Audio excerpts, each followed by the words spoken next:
शिक्षक और ये शिक्षक सालों से लूट रहे थे सरकारी खजाना। इन शिक्षकों पर किसकी मेहरबानी रही, किसका ये कारनामा रहा जो प्रदेश के शिक्षा महकमे को देखने को मिला। मेहमान हमारे साथ जुड़ेंगे, लेकिन उससे पहले रिपोर्ट देखिए। हमारे साथ जुड़ चुके हैं सुशील पांडे, अध्यक्ष प्राथमिक शिक्षक संघ हमारे साथ हैं, विनोद कुमार मिश्रा जी पदाधिकारी माध्यमिक शिक्षक संघ हमारे साथ हैं, अंशु अवस्थी जी कांग्रेस से हमारे साथ हैं, डॉक्टर मनोज मिश्रा प्रवक्ता बीजेपी हमारे साथ हैं, कपिल श्रीवास्तव प्रवक्ता समाजवादी पार्टी हमारे साथ हैं, अमिताभ अग्निहोत्री जी इस चर्चा को आगे बढ़ाएंगे। सर, आपसे चर्चा की शुरुआत, किस तरीके से इस मामले को देखा जाए? हजारों में संख्या है, एक पैन कार्ड में दो लोगों की सैलरी। भी बहस में भाई आएंगे आपके पास, आएंगे। मैं कपिल श्रीवास्तव को भी बहस में ले आऊं। शिक्षा विभाग में मसला मूल अभी क्या है? मैं 2 सेकंड में फिनिश कर दूं, 2 सेकंड में जी।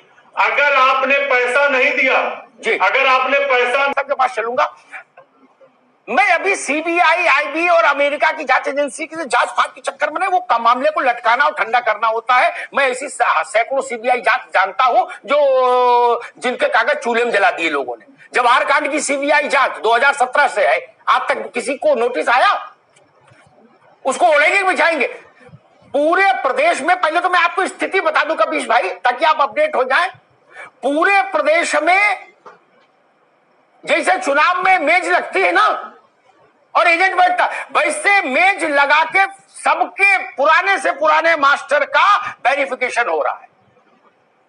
कितना भी पुराना हो इससे कोई फर्क नहीं, कागज लाओ चेक कराओ, उसी में ये पकड़े जा रहे हैं। तो इसके लिए बधाई, चूंकि सामान्यतः वोट से चुनी जाने वाली सरकारें ऐसा रिस्क लेती नहीं है। वो कहती है जाने दो, क्या करना, बवाल होगा। लेकिन टैक्स पेयर के पैसे के साथ ऐसा अन्याय नहीं होना चाहिए। अब मेरा आज के बहस का मूल विषय है जिस पर मैं आपकी प्रतिक्रिया चाहता हूं। मैं मानता हूं कि अगर मान लीजिए पंकज रौतेला की इच्छा हो जाए कि मैं फर्जी मार्कशीट से मास्टर बन जाऊं, तो ये अपने आप तो नहीं बन सकते।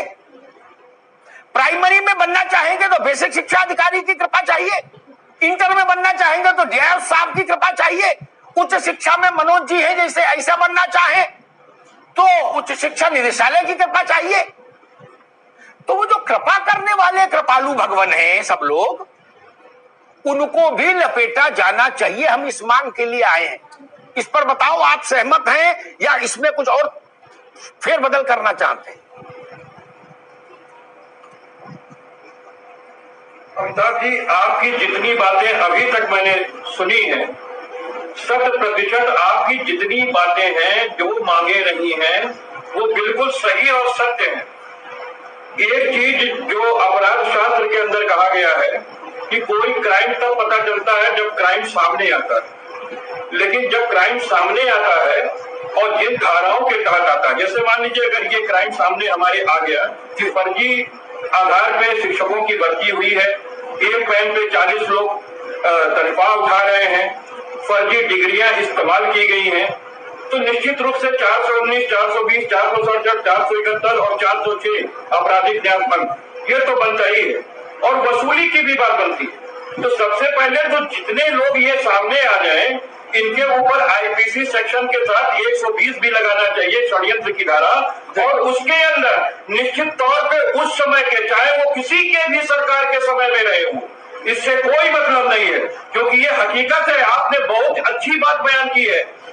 प्रत्येक घर के टैक्स पेयर लोग का पैसा उसमें गया है और जाया गया है, और जो शिक्षक फर्जी आधार पे भर्ती हुए होंगे उतने कितने मजबूती से शिक्षा को भरोसा होगा, ये छिपा नहीं है।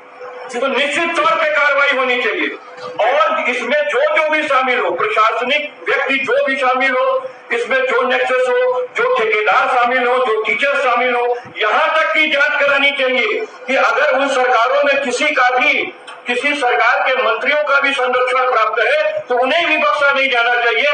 समाजवादी पार्टी इस बात पे आपका बिल्कुल कपिश भाई, बहुत अच्छी बात आपने कही। मुझे ब्रेक लेना है, लेकिन एक बात जरूर कहूं, मैं हर मामले में राजनीतिक नेतृत्व को कटघरे में खड़ा करने के रस्म के भी विरुद्ध हूं। चाहे मायावती जी की सरकार हो, चाहे अखिलेश जी की सरकार हो, चाहे मुलायम सिंह जी की सरकार रही हो, उससे पहले कल्याण सिंह जी की रही हो, राजनाथ बाबू की रही हो, नहीं, राजनेता का इतना जरूर खेल रहता है, सांसद विधायक का, रूलिंग पार्टी के जिला अध्यक्ष का, कि वो बीएसएफ फोन करके बोल देता है कि भाई 2-4 हमारे भी रख लेना, बस। लेकिन उसके एवज में वो जो 400, बिल्कुल अंशु भाई समय कम है। ये संरक्षण का भी एक ट्री है, ठीक है, ये संरक्षण का भी एक हैरान की क्रम है। बिल्कुल ठीक बात अंशु भाई, मैं अभी रोकूंगा, कपिश जी के पास चलूंगा। कपिश जी,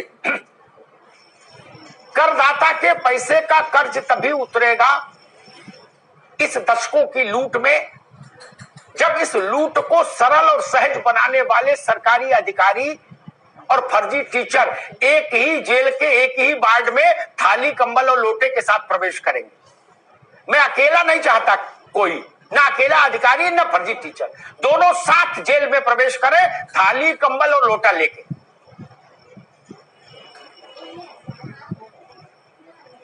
अमिताभ जी, आप एकदम बिल्कुल सही बात कह रहे हैं। इसके अंदर अगर आप देखें तो जब अभी अन्वेषण होगा तो दो आदमी सीधे सीधे जुटेंगे। एक तो शिक्षक जिसकी भर्ती फर्जी आधारों पे हुई, दूसरा वो व्यक्ति भी जुटेगा जिसने फर्जी आधारों को वेरिफिकेशन किए बिना या जानबूझ करके कुछ ले करके उसका कर दिया, नियुक्ति कर दी।